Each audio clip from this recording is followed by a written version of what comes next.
The recording started with Flynn saying woohoo.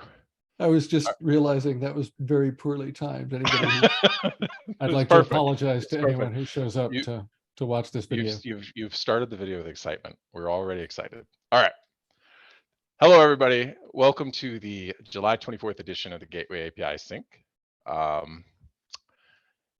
As usual, please put your name in the attendance, if you will. We like to keep track of kind of like how many people, if not who, and so forth are coming to meetings. And we're talking about potentially changing some times, which is in the agenda for today. So this stuff's helpful for us. We appreciate it.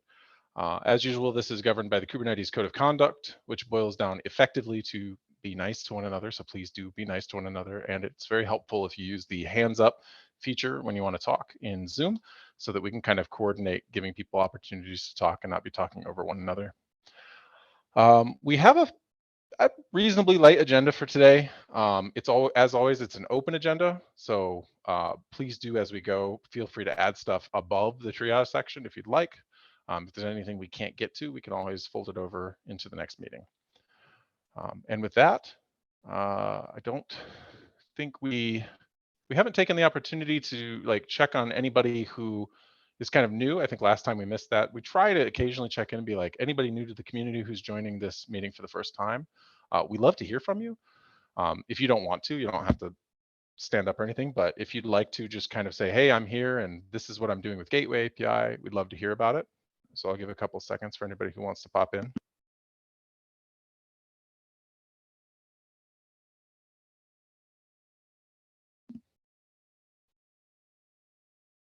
Okay, then let's move on to our agenda. Rob, go ahead and talk about V080. Cool. Yeah, I really don't have much here other than to say, yes, we are finally starting the API review process this week. Thank you to everyone who helped contribute here.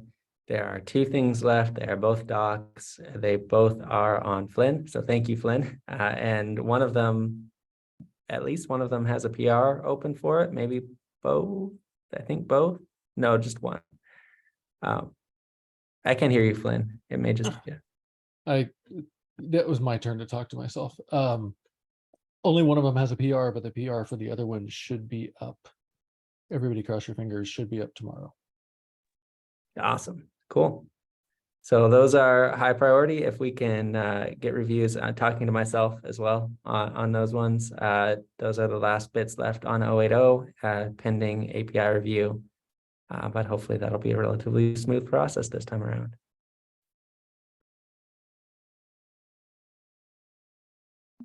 Roger that. Thank you again, Flynn, for finishing up the last couple in there. We appreciate that. Don't see any hands up, so we can move on to the next thing. I don't remember me writing this next thing, but I can go with it. I mean, it's just talking about V1. So V1 is what's coming up right after V080. I think it's probably important to note that even though there are quite a few things in here, only the things that are marked as release blocker are the things that we feel will actually block the release right now, and the rest of them are in the shape of like, this probably can wait until after the release if we have no other time. That said, we still are continually grooming through that. In fact, Rob and I just did an hour before this of grooming, kind of looking at that. If you see anything that like, you're like, hey, wait, this doesn't look like it's marked right, this needs to be a release blocker, please do comment on it and mention it. But we are kind of continually over the months until we release, trying to double check on all these things and triage incoming things to make sure if anything else needs to be in this. I really don't remember writing that I was going to talk about V1. Multiple TLS. No, I signed you. Oh, this is okay. Yeah, sorry. This is what we just talked about. So while we were grooming, it's all clear to me now. While Rob and I were grooming, there were a couple issues that came up that we wanted to kind of just raise for everyone. They're older issues. We were going through the in progress and looking at things that might not actually be in progress for whatever reason. And in this case, supporting and test. To support and test multiple TLS certificates per gateway listener is an old one that we kind of had in progress and we had a draft PR for, but ultimately it got stuck.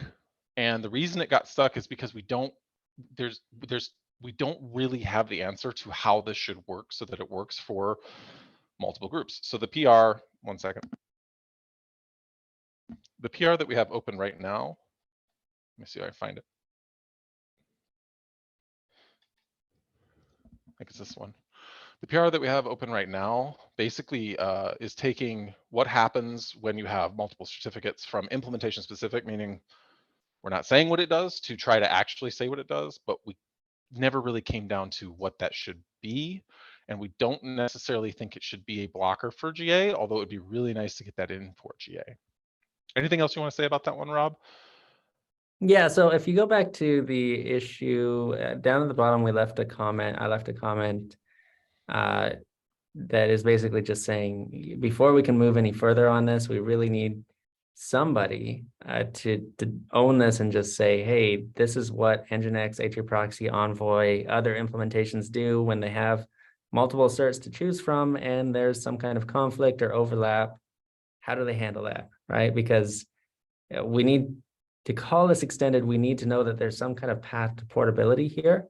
I know there's a few people that are interested in calling this extended and having conformance tests for it. So if you're one of those people that would like to see this go forward, I would love some help on this one. But I just would like to, more clearly state that this is no longer, that this is open for somebody to work on it if there's interest. But it really just relies on someone taking the time to dig through what underlying implementations are doing with these kind of conflicts. Roger that. And then the other one, partially invalid routes. I don't think I opened it, or if I did, I can't see it. Partially invalid routes. We just got done talking about, and I commented on. This one is basically, we have two things that we say right now that conflict with each other. If you have partially invalid routes, we have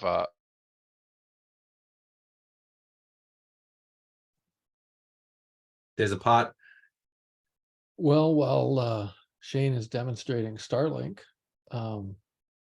Yeah. is this talking about syntactically invalid routes, or is this talking about? Yeah. So yeah, okay. This is talking about a route where you have like multiple rules, for example, and one of the rules is valid and fine and good config, and one of them is not. What should we do in this case? Generally, we have preferred to sort of say, okay, in that case, we'll program the bits that are good and not program the bits that are bad. And we need some way to tell you that that's happening. And the reason that we have generally preferred to do that is because if you have a working system and you add a non-working bit of config, and that then means that that entire config it stops working, then that's bad. Shane, you're back. Yeah, sorry, I failed over to my other ISP. Okay. So yeah, what I was just saying is, right now the problem is we've got there are things in here that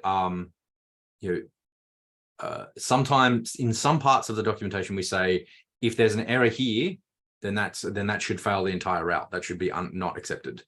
And there are some parts that say, oh, it's okay for this bit to be invalid if the rest of the route is invalid.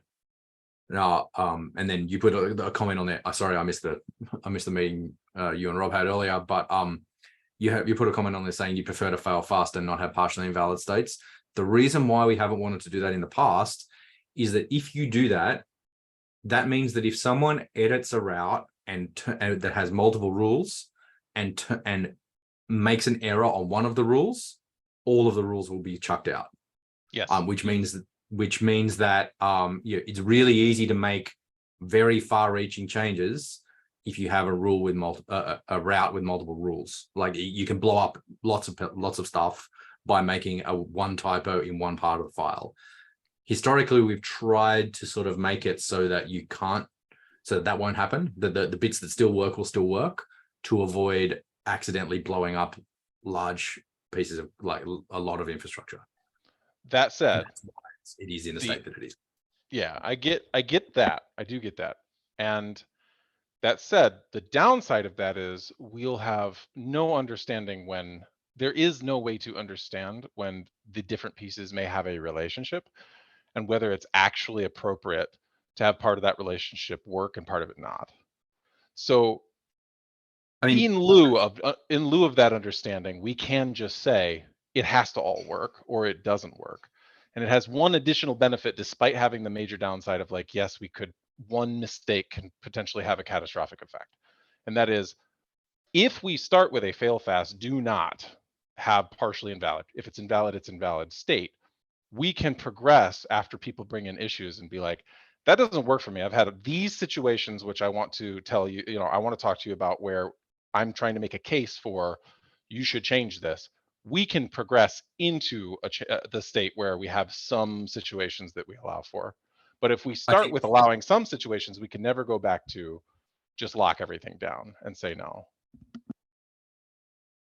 My experience here has been that it won't take, it's going to be such a short time before people find ways that this is a problem, that we should just deal with it straight up, because we actually have some reasonable rules there. I think that the problem is that they're just not consistent enough, and they're not easy to understand enough. Right now the rule is, if you have multiple rules in a route, and there is at least one valid rule, then that route should still be accepted.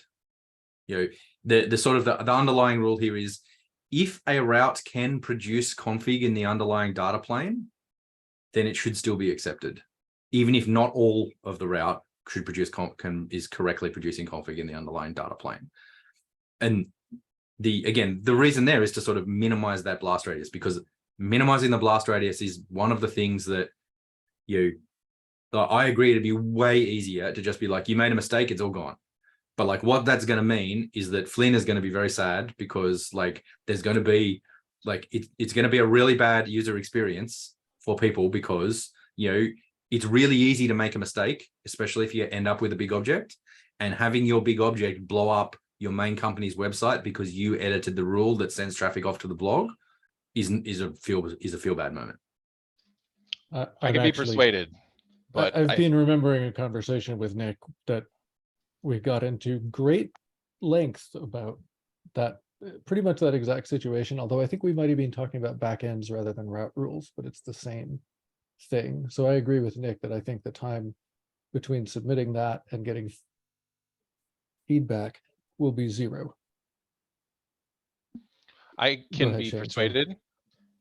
I do think the bare minimum, if we decide to go that way, the bare minimum is something along the lines of documenting that implementations it doesn't really mean anything. It's almost ceremonial, but just to say, hey, if you know of relationships between these things, like actually, let me think through this with a question. What do we do about situations where there would be relationships that the implementation would know about, that it could then be like, actually, I can't have one of these things on and one of these things broken? Can we just add some, if we take the thing like there can be partially valid states, we just express somewhere that like, oh, and you can kind of define your own partially valid states? It's like, what are we thinking there? So the idea here is that this is intended to handle things like, it handles a few things, like you've made a mistake in a rule and now the rule is not valid for some reason. An example that Sanjay used in that issue that you've referenced there is that you've got 2 filters where you in a rule, and you can only have one of that specific type, and that makes that rule invalid. Or you've got a backend, there's a valid backend reference, but that has 0 endpoints, or other stuff like that. And there's a bunch of other cases like that are similar, that if you just blow up the whole route, it's going to be a problem. But I should stop talking now because we've got a few people with their hands up. Costin.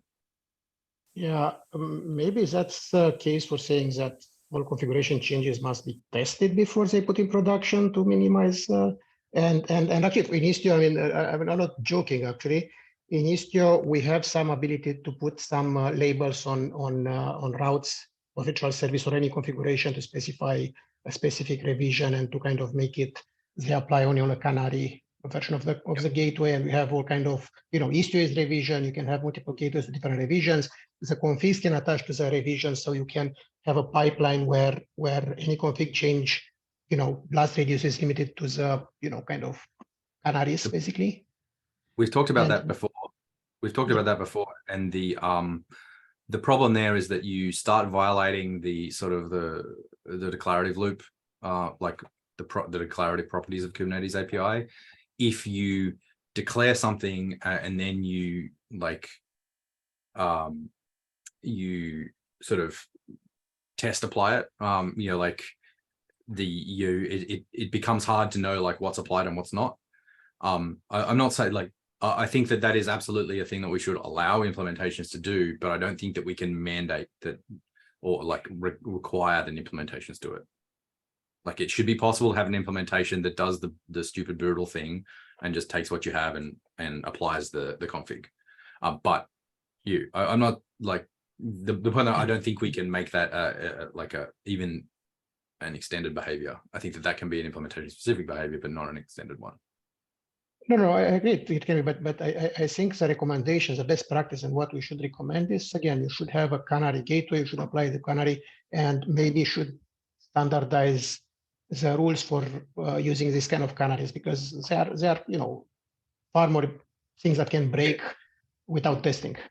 Yeah, I 100% agree that that is a good pattern to use, but we can't rely on that in the spec. The spec needs to be able to, at purely a spec level, be able to define like what happens when this object is partially invalid.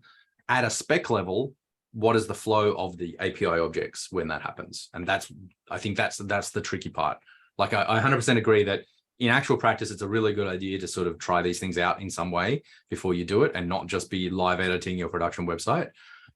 That's bad, but the spec needs to be able to like have defined behaviors for what happens if someone does do something that silly. Sorry. Okay, let me. I mean, I agree with you completely. We should be very clear what happens. What I'm trying to say is that in the case you are doing canarying, it's better to fail completely and not have a partial application because you want the canary to fail fast.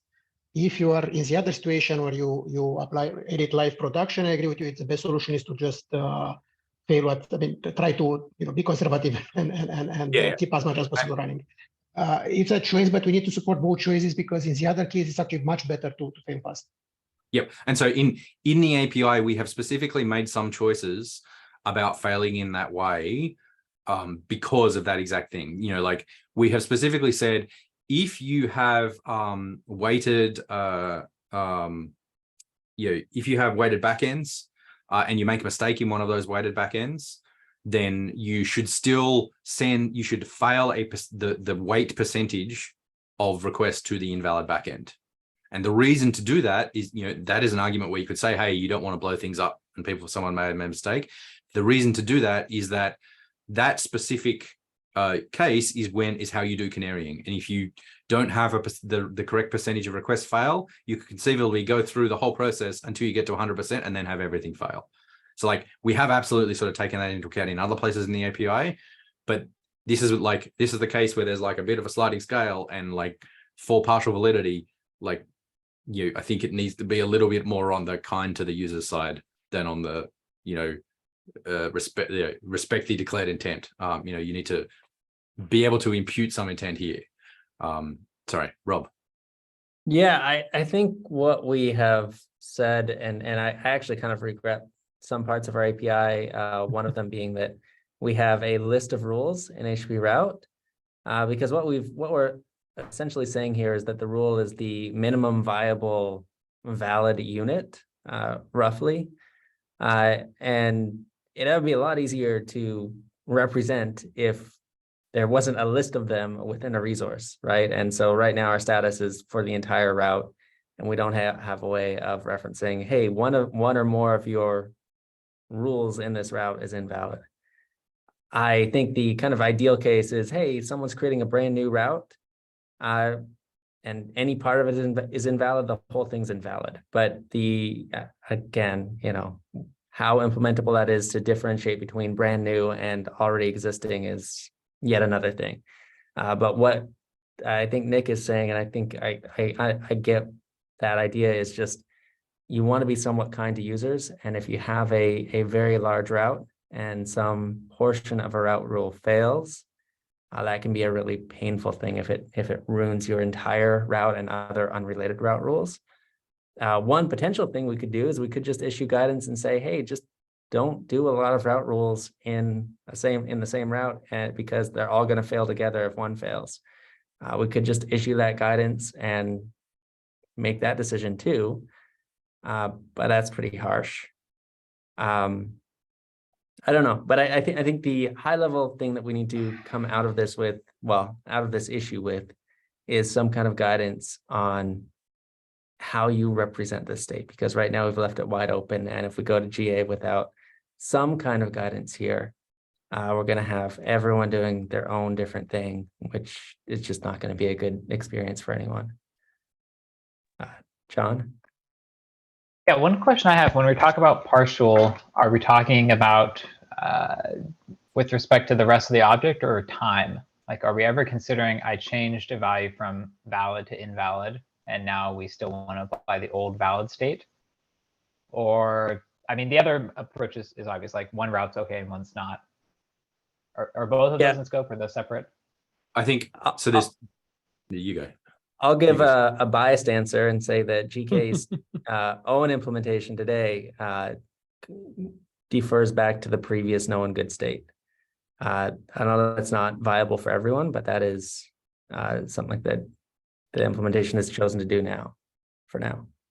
That actually makes rejecting everything much more viable, right? Because that means that Yes. if they make a change, you effectively are partially applying. I think the problem that we have encountered before is that not everybody can do that. And again, it also, so the problem that I have with that is that it means that your declarative system is now stuck in a non-declarative state, right? Like, you're stuck sort of like the declared state will never be reconcilable to the thing, but you have some state configured that you don't know what it is, because it is not represented in the declarative system at all, because the last known good config is gone because it's been overwritten by the bad config. So you have no way declaratively in the API of retrieving what the current actual config is. And I feel like that's a very big sort of violation of one of the core Kubernetes principles. And so that's one of the reasons why I have sort of, preferred to say, hey, implementations, you can do that, but like in general, you should try and, make it so that what's in there is what's configured. And if there's bits of it that are not valid, then those bits are just not configured. Shane, I assume you're probably going to be like, we need to time box this. We're at the half hour. Yeah. I have a million things I could say about this. I appreciate everyone's feedback and thoughts. It sounds like we have a lot of them, and that's good. We did mark this as a release blocker for V1 because right now, we definitely feel like we want to get this sorted out before V1. It would be kind of weird to not sort this out before V1. If everybody who has thoughts on this could start commenting in issue 1696, we would really appreciate it. We'll try to see if we can drive forward a little bit. Sorry in advance, Sanjay, we're about to like blow up your issue, but I think it's for the greater good of everybody that we get this one sussed out, because otherwise we will be in a weird state. So yeah. Yeah. Again, I am sorry to be sort of no, you're right to be. Just to close this out. I'm sorry to be the we already talked about that and here's what happened. But in this case, we have already talked about this many times. And so like, and I have been involved pretty much all of them. So like I can recover the context of what we talked about previously. So I'll try and keep that. I'll try and put as much of that context into the issue as I can as we go. Yeah. That sounds like a sorry, not sorry, Nick. To some extent it is. Yeah. It's like, sorry to be the guy who's like, oh, well, actually we already talked about that and this is why we didn't do it. But like, some of these things are things that we took months talking about early on in the API, and went backwards and forwards many times. And I'd rather not spend months again if we can avoid that, please. Roger that. It is a messy one. Rob, EMEA-friendly meeting times. I think you intended to share your screen again, but I'm not really seeing it. I'm seeing that you started screen sharing and nothing told else. me that I was, and it was giving me a little icon that looked like my screen, so I couldn't tell. Thank you for letting me know. Now can you see it? Cool. There we go. I can, yeah. Okay. What was showing before? All right. Yeah, I mean, if you don't mind making it a bit narrower or something, it's awfully tiny for me at least. Yeah, that's awesome. Thank you. All right, so yeah, the next thing, kind of a footnote actually, trying to move to more EMA friendly meeting times. So starting next week on August 1, we're looking at an 8 a.m. meeting.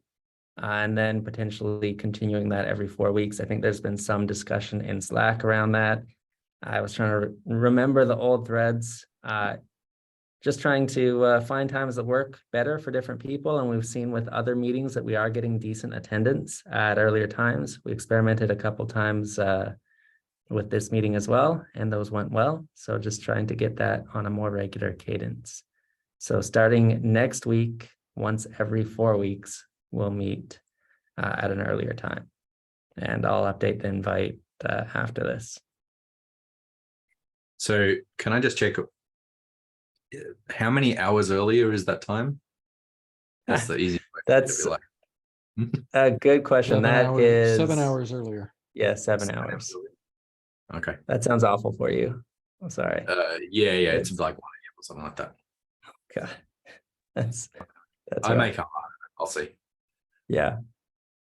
Understood. Just do a couple a year. Yeah. Yeah, sorry that's not at a great time for Australia. Yeah. It's hard. There to is do no that. time that's great for everybody. So like, and I'm the only Australian one, so it's fine. Yeah. Is So that I a did this. Tuesday? Go ahead. Is that a Tuesday, August 1st? Yeah, Tuesday. Yeah. Oh. So trying to avoid getting people to start early on a Monday, we have this slot that's being recommended here was an old Gamma slot. So Gamma used to meet at this time slot, but since they've gone to bi-weekly, this time slot is free and hopefully still reserved on some calendars. So figured just reuse it while it was still around. Until Gamma takes it back. Which hopefully won't happen. Right. So you'll see for next week, Flynn just making only Gamma all the way down the agenda. Very Perfect. unlikely. Cool. All right. Cool. I added this one to the agenda. It's Cell. I think Gaurav's on the call too, so feel free to jump in if you've got anything, Gaurav. But this is a big transition for Gateway API. It's been a long time coming, but working towards moving to Cell, which is kind of inline, and Cell is like a expression language, common expression language. I think that's what it stands for. Someone correct me. It's a villain That, from Dragon Ball Z, Rob. You're right. Sorry. That Or year of enable. animation. And the real goal is to enable us to write as much validation as possible directly in the CRDs and hopefully rid ourselves of the webhook going forward. And hoping to get this into 0.80 so that by the time 1.0 releases, this is kind of old news and just something that everyone's used to. So that's a high level summary of what's going on here. Gaurav has actually done all the work related to this though. So Gaurav is more familiar with the ins and outs and the various pain points along the way. So I don't know, Gaurav, if you want to share any more about current state of this. John has his hand up too. Sorry. Okay, Gaurav. Yeah, John. Oh yeah, go ahead, Yeah, I John. was just going to ask, I had a couple questions.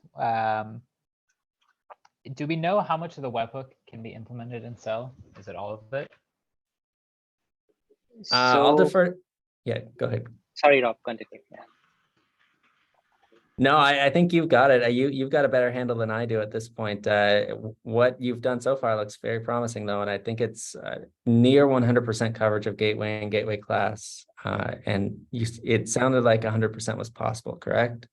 Yeah, that's correct. That 100% is possible, but there could be some minor differences or some nuanced things which may not be coverable. But so far, it seems like we should be able to handle almost everything. Sweet. Thank At you least for that working on has this. been That's true awesome. for Gateway and Gateway class. Yeah. So do we plan to like remove the webhook at some point? So Yeah, Rob. Sorry, yeah, my recommendation was going to be starting in 080 to make it, assuming we can get this in, to make it optional and recommended for Kubernetes version 124 and older, and not recommended, and even recommend that, hey, if you have this running, you may want to uninstall it when you upgrade to V080 CRDs. Yeah, but eventually, once we only support 1.25 plus, is it something Yeah. that we would want to do? If we can avoid having to So- run the web, then that would be ideal. Yeah, that's awesome. One last Yeah. question: is there any way to make this experience of as a developer not so terrible that we're writing cell and a string and a Go comment?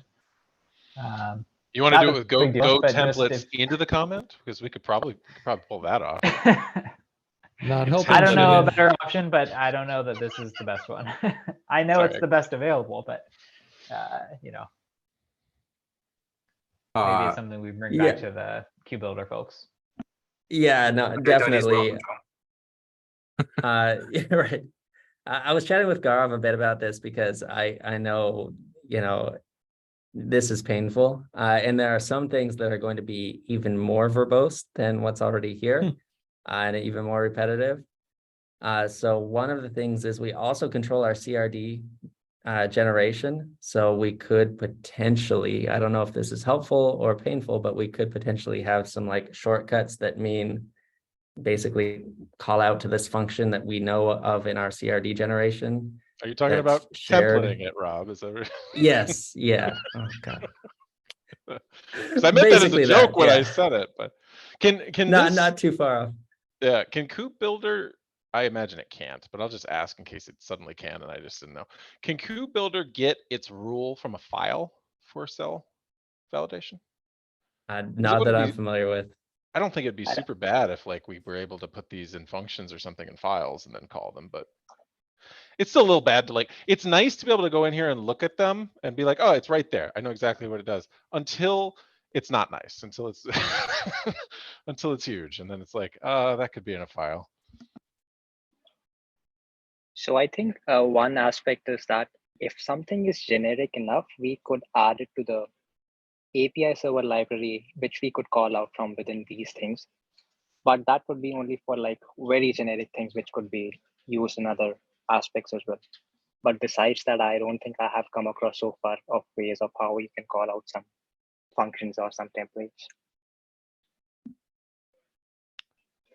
I wonder how hard it would be to just add to KubeBuilder the ability to reach out to a file to get it. Oh, sorry, I was talked over nice. Nick. Go ahead, Nick. That's all right. Yeah, I had a couple questions. There's a couple of questions in chat as well. So the first question I had, Gaurav, is I haven't played with cell much yet. What happens if you have the cell definitions in a CID and you apply it to a version of Kubernetes less than 123? I have only explored this for versions 123, and for that, at least I know that it is ignored. For versions 120, for versions below 123, I have not touched that part. So I think that I'll have to probably take a look and get back. Yeah, my understanding, I talked briefly with Joe Betts, and it sounded like below 123, those CRDs would get rejected. So we can kind of decide as a project if for some short period of time we want to maintain a legacy set of CRDs for 122 and older. I would not like to carry that on for a long period of time, though. Yeah, and I agree. It's is more just I just wanted to check. That's coming up for me and other things as well. So thank you. That's useful to know. So yeah, Mikhail said, is there an option to rerun the rules and implementations? And Travis had some comments about that too. And I think the key thing for me is that the important thing about cell is that it takes effect at apply time. It is literally like like a validating webhook, but kind of better because you don't have to run anything. It's done in the API server. And I think that the idea here is that we want to get as many things as possible in there. And I think that it is possible that there will be rules that we have to do that are not possible to write in cell. And if that is the case, then we'll have to provide the webhook. That said, there is, I think Rob and Shannon and I were talking about that. I opened an issue like a long time ago that basically said we should ensure that everything, all of the invalid cases that we could possibly have are being tested, that they are invalid, and that should be part of conformance. We should ensure that part of conformance is that your implementation will reject everything it's supposed to, so that we have some sort of invalid examples already. But I think that's really, that's it. 1514. Thanks. We should check that the webhook that I think we maybe even should just change that to say the test that validations are performed as part of conformance. And then for Mikhail, because we're kind of black box testing that the validations are performed, then it kind of doesn't matter for conformance whether exactly how they get performed, if they're done by cell or a webhook or your implementation or whatever. Like the important part is that those validations are performed, and that things that don't pass the validations get rejected, not exactly how.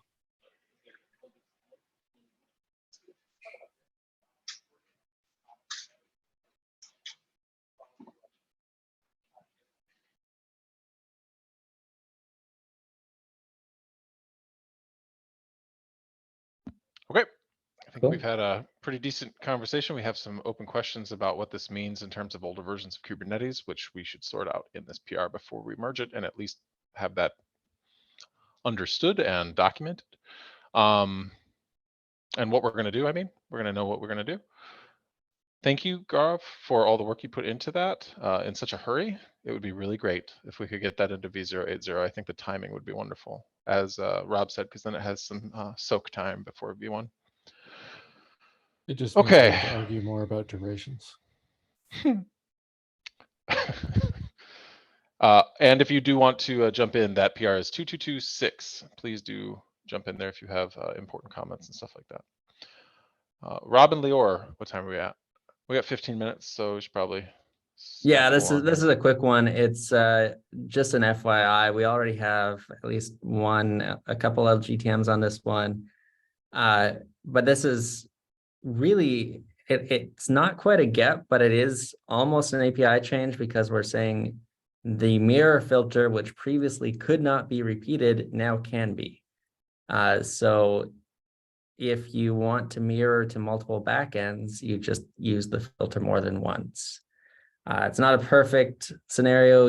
Ideally, we could have had like a list of backend refs in the filter, but that's a real pain to transition to at this point.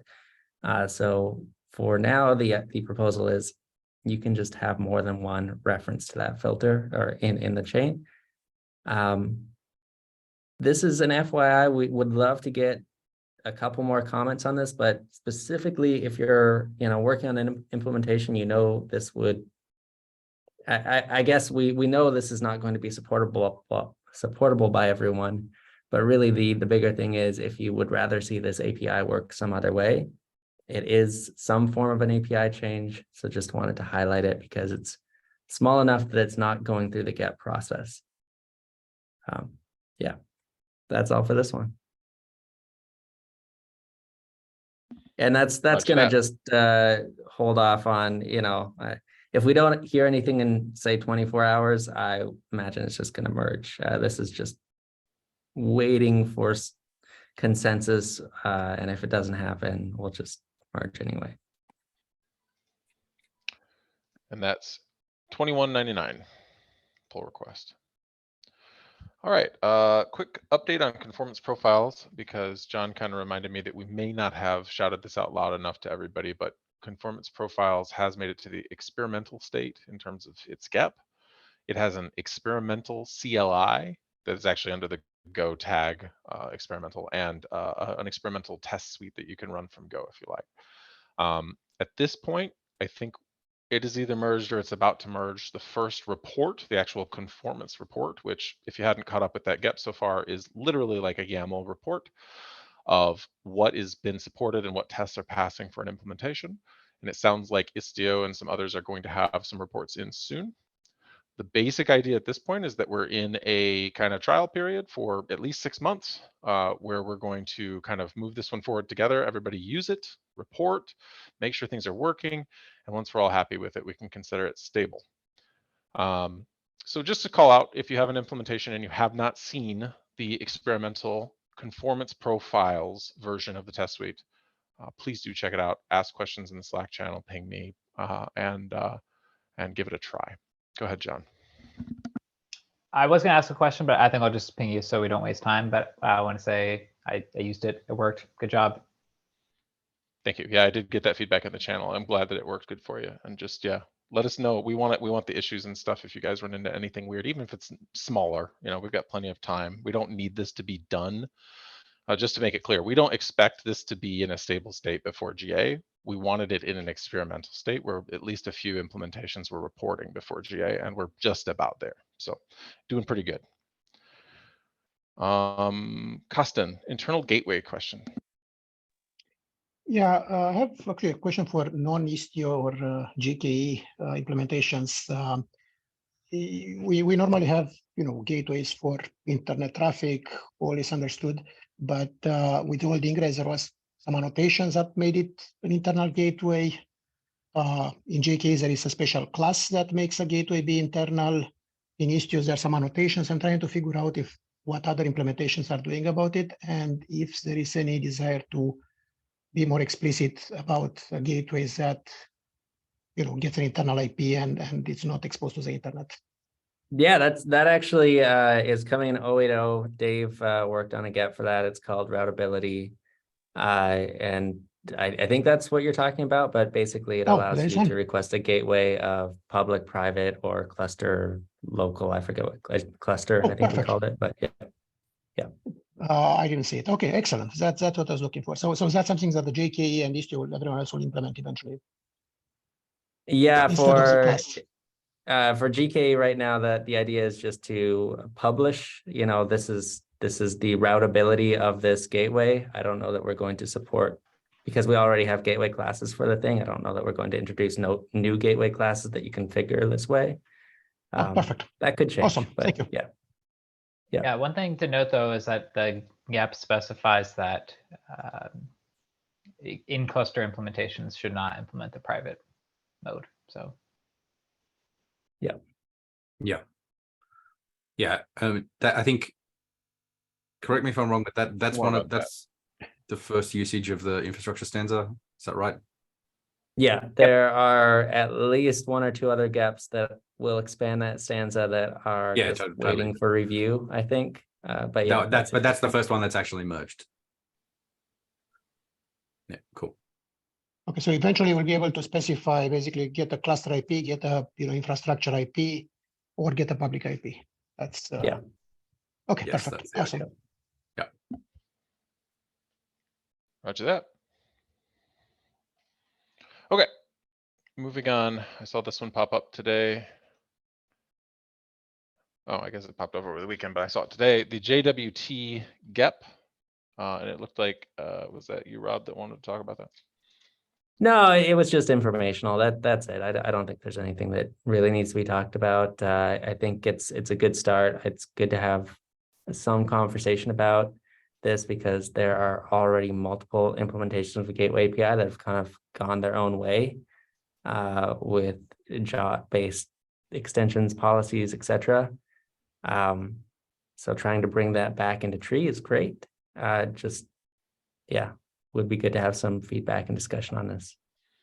Yeah, I feel like I should be pretty clear here, though, that this one's not going to go super fast, because like it's not a GA blocker.